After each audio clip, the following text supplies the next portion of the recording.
ونستعينه ونستغفره ونؤمن به ونتوكل عليه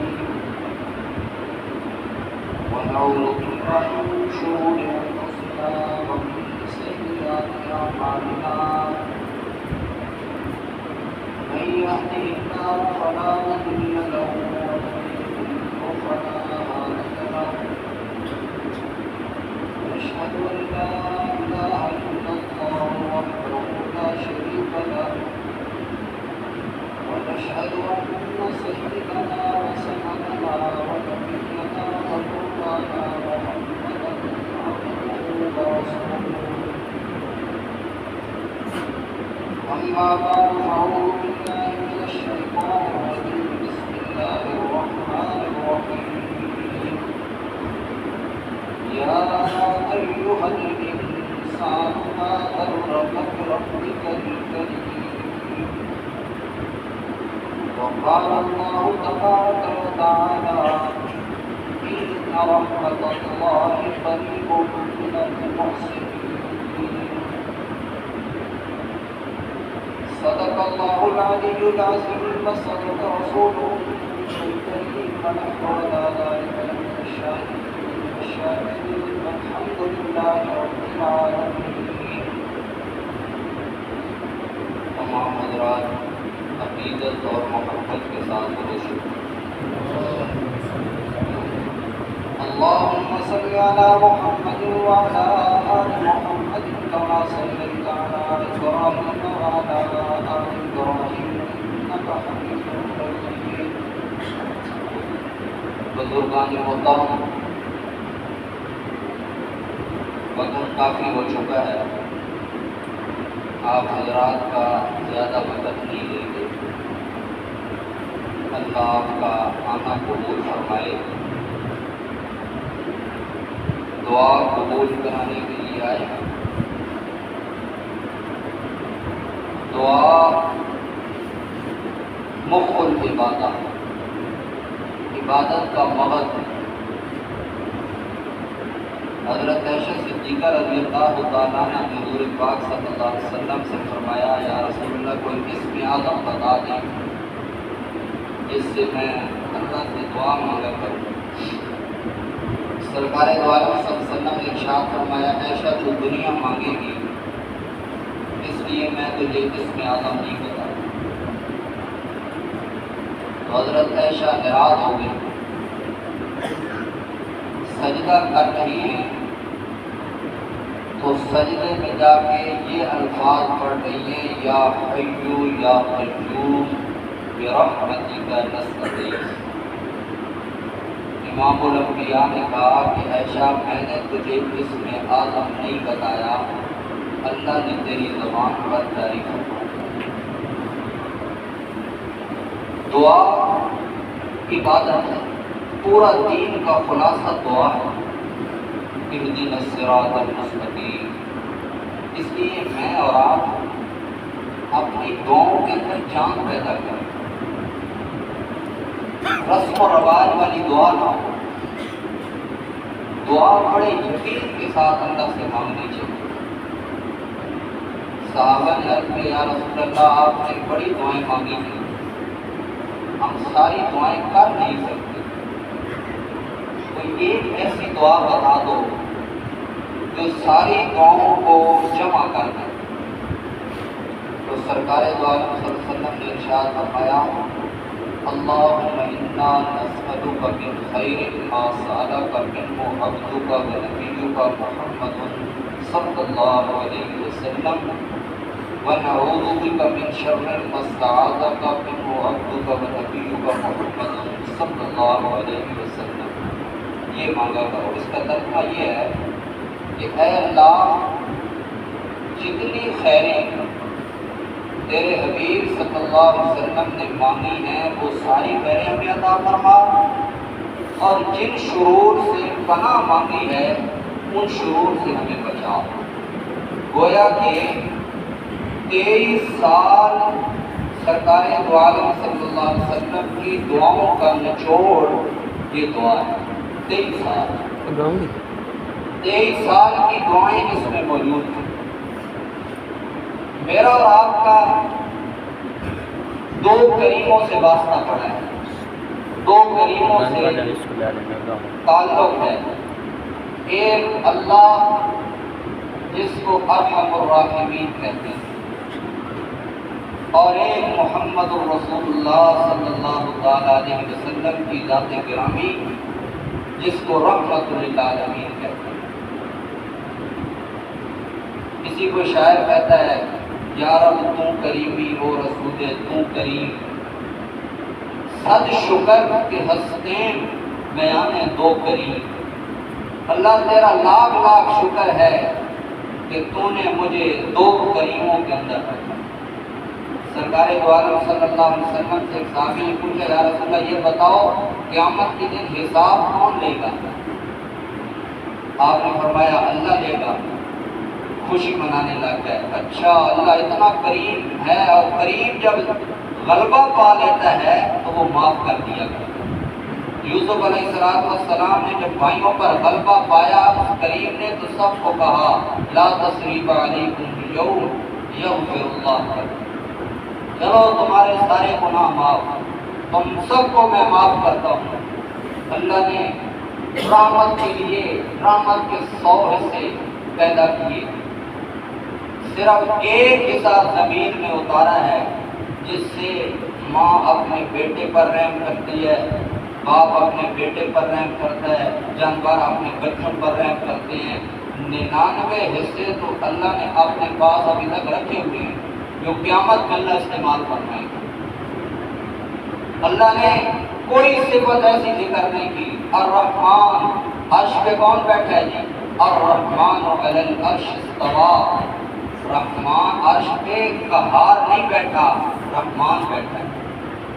اور لکھا ہے حدیثوں کے اندر آیا ہے کہ ان رحمتی سبقت غضبی، یہ تختی لکھ کے اللہ نے عرش کے نیچے رکھی ہوئی ہے، اور اگر عرش کو کوئی شکل دی جائے تو وہ پانی بنے گا، اور عرش رحمت کو کوئی شکل دی جائے تو وہ پانی ہے، اور عرش کہتے ہیں پانی کے اندر موجود ہے۔ تو عرش کو رحمت نے گھیرا ہوا ہے۔ اللہ نے کوئی صفت دوسری مرتبہ ذکر نہیں کی، ایک رحمان اور رحیم، دو صفت رحمت والی ذکر کی۔ رحمان کا کیا معنی ہے، رحیم کا کیا معنی ہے؟ بسم اللہ الرحمن الرحیم، بسم اللہ الرحمن الرحیم، الحمدللہ رب العالمین، الرحمن الرحیم۔ کوئی شاید ایسی آیت قرآن میں بچے جس میں رحمان اور رحیم کا ذکر تھا۔ وَإِلَٰهُكُمْ إِلَٰهٌ وَاحِدٌ لَا إِلَٰهَ إِلَّا هُوَ الرَّحْمَٰنُ الرَّحِيمُ۔ ایک ہوتا ہے مالدار ہوں، اور یہ علیحدہ صفت ہے، یہ علیحدہ کام ہے، اور ایک ہوتا ہے سخی ہونا۔ مالدار ہو سخی نہ ہو، مالدار ہو سخی نہ ہو، اس مال کا کیا فائدہ؟ سخی ہو مال نہ ہو بھوکا ہو تو اس سخاوت کا کیا فائدہ؟ تو رحمان کا مطلب یہ، رحیم کا مطلب یہ ہے کہ اللہ کی بے انتہا رحمت ہے، اتنی رحمت ہے، اتنی رحمت ہے کہ تیرے دماغ میں نہیں آ سکتی، بے انتہا رحمت ہے۔ اور رحمان کا مطلب یہ ہے کہ اللہ کی بے انتہا رحمت ہر ایک پر خرچ ہو رہی ہے۔ کافروں کو اولاد کون دیتا ہے؟ کافروں کو رزق کون دیتا ہے؟ اللہ دیتے ہیں۔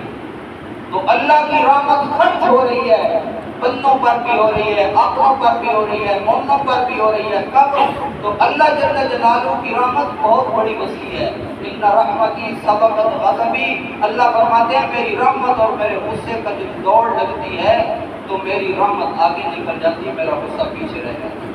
اللہ بہانہ ڈھونڈ رہے ہیں، مومن کے لیے بہانہ ڈھونڈ رہے ہیں۔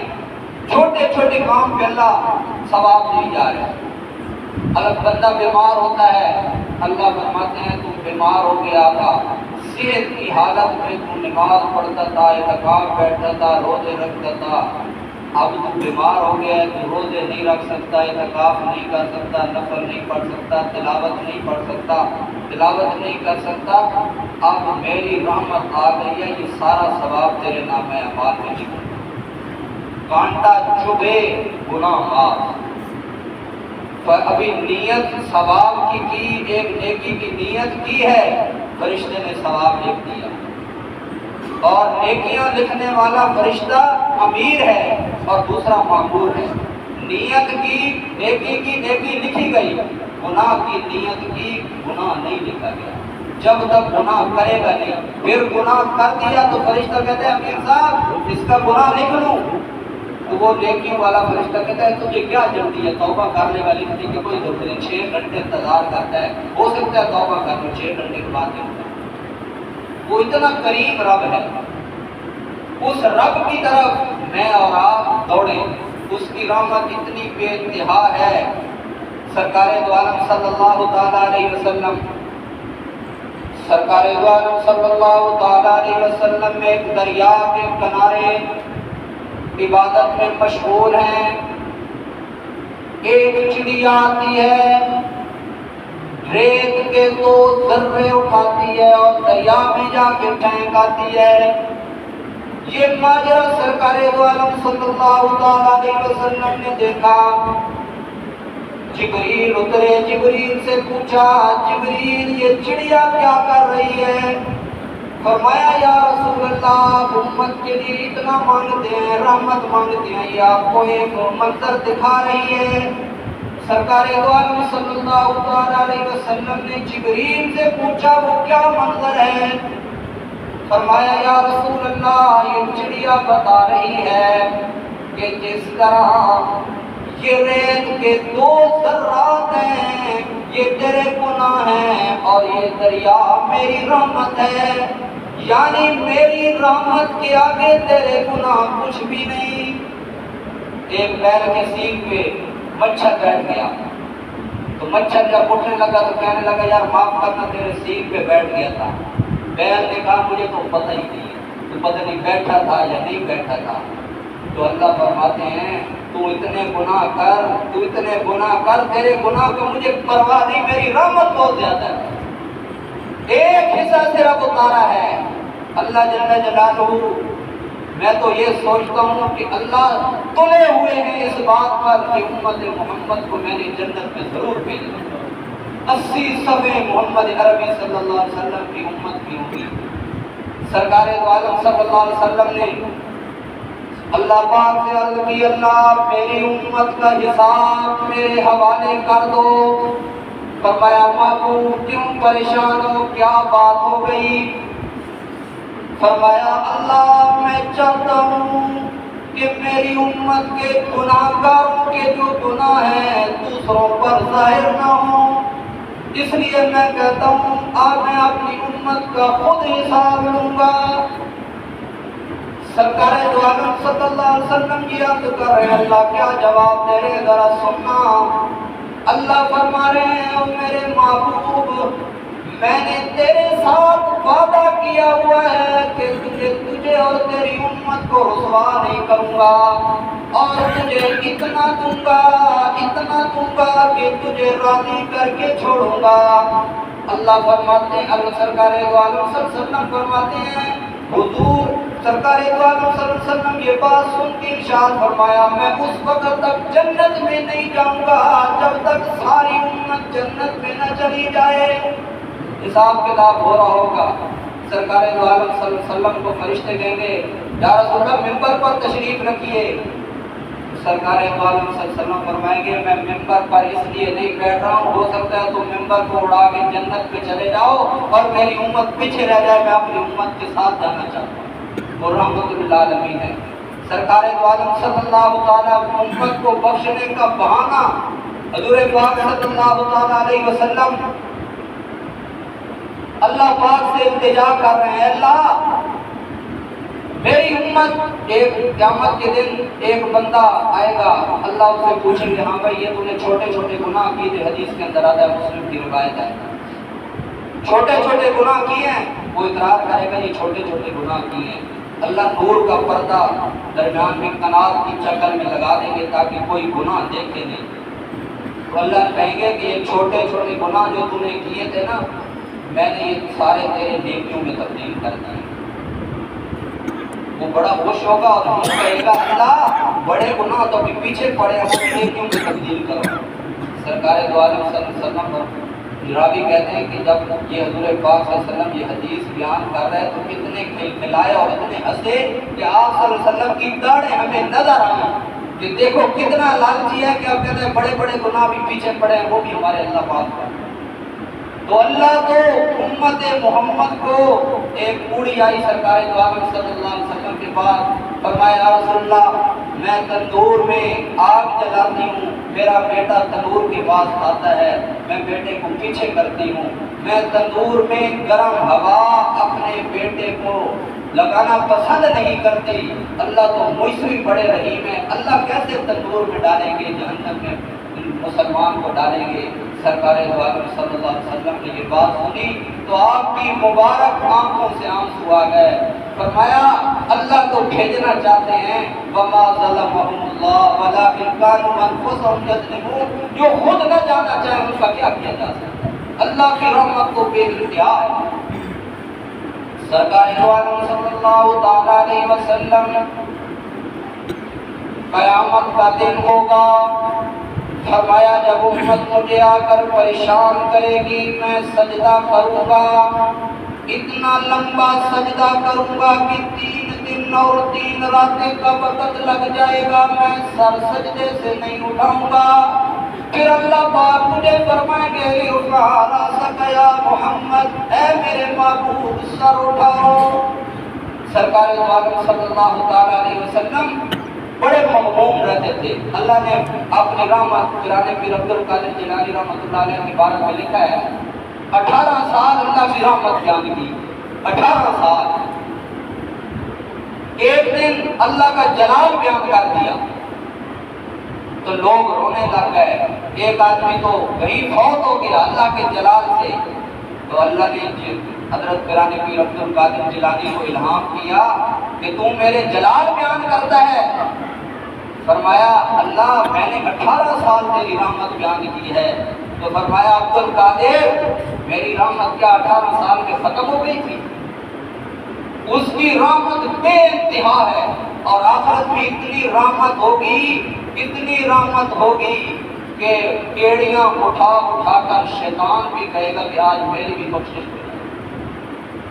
گناہگار کہیں گے ہائے ہم گناہگار ہوتے، یہ انعامات ہمیں ملتے۔ یہ جو اللہ نے آج رحمت کے دروازے کھولے ہیں، 100 رحمتوں کے حصے لے کر اللہ میدان میں آئے ہوئے۔ تو میرے دوستوں اور بزرگوں اور بھائیوں، اللہ ہمیں ایک جنگ کا واقعہ سناتا ہوں آپ کو۔ ایک جنگ میں پیر صاحب ہے، انہوں نے کہا چلو دیہات میں بندے دماغوں سے غافل ہوتے ہیں، تقریر کی۔ تقریر کے بعد تقریر میں ایک آدمی اٹھا، اس نے کہا جی مولوی صاحب میں ان پڑھ بندہ، وہ جٹ کو تھا نا، میں اتنا بڑا دین کا علم کو نہیں آتا، اگر میرے اندر کوئی سوال پیدا ہوئے تو میں پوچھ سکتا ہوں۔ پیر صاحب آگے جی پوچھ سکتے ہو؟ پیر صاحب مسئلہ بیان کیتا جی حدیث کے اندر آتا ہے اور سرات جڑی وہ غریب بال تو غریب یہ تلوار تو دے دے، وہ جڑا بابا ہی نا ان پڑھ جڑا اپنے آپ کو ان پڑھ آتا ہے، وہ آتا جی مولوی صاحب لگتا ہے کوڑ نہیں یار حدیث سے چاہتا علماء کو سنے اس آگے جی اگر یہ سچ ہے تو ساتھ جو سچ ہے تو بات مولوی صاحب سیدھا کروں بھائی اللہ سان جنت گھرنا نہیں چاہتے، سیدھی گل کرو آپ کی اللہ سان جنت تو بڑھائی ساڑھے واسطے۔ بس مولوی صاحب تقریر کی تھی، مولوی صاحب آگے جی جڑے بد اعمال کرے سے انہاں اللہ پاک ایک پہلی جڑانا جہنم میں کھلے سے بد جنت میں کھلے سے، خدا کہ مولوی صاحب مندے بھی کوڑ لگتا ہے، انہاں کہ وہ کہ بھی آئے تک سارا کچھ آئے، انہاں کہ یہ کرے انہوں یہ دسو بھئی میں میڈے کو مہمان آوے تو میں ان 13-76 12 کے بعد انہوں میں ککڑ کھمائی تو ککڑ کھا سکتا۔ مولوی صاحب سان اللہ جنت جو بھیج دے انہاں سان کوئی جنت شامل اس انسان سبب، اس سے سبق ہمیں یہ ملتا ہے کہ ہمیں اللہ کی رحمت کا اتنا یقین ہونا چاہیے جس طرح اس کوڑے کو یقین کہ اللہ بھیجے گا۔ آخری بات سرکار دو عالم صلی اللہ تعالی علیہ وسلم نے ارشاد فرمایا قیامت کے دن ایک حدیث کے اندر 7 آدمی کے بارے میں آتا ہے، مختلف حدیثوں کے اندر بھی وہ واقعات آتے ہیں۔ 7 آدمی عرش کے سائے کے نیچے ہوں گے، امام عادل جو عدل کرنے والا ہوگا وہ بھی اللہ کے عرش کے نیچے ہوگا۔ وہ نوجوان جو جوانی میں عبادت کرتا ہوگا وہ بھی اللہ کے عرش کے نیچے ہوگا۔ اللہ کے عرش نیچے رحمت ہے، وہ رحمت میں ہوگا۔ جھک کر صدقہ کرنے والا بھی اللہ کے عرش کے نیچے ہوگا۔ یتیم کی کفالت کرنے والا بھی عرش کے نیچے ہوگا۔ صلہ رحمی کرنے والا، رشتہ داروں کو جوڑنے والا بھی عرش کے نیچے ہوگا۔ راتوں کو مسجد میں آنے والا وہ بھی عرش کے نیچے ہوگا۔ آپس میں ایک دوسرے سے محبت کرنے والے وہ بھی عرش کے نیچے ہوں گے۔ سودی کاروبار نہ کرنے والے بھی عرش کے نیچے ہوں گے۔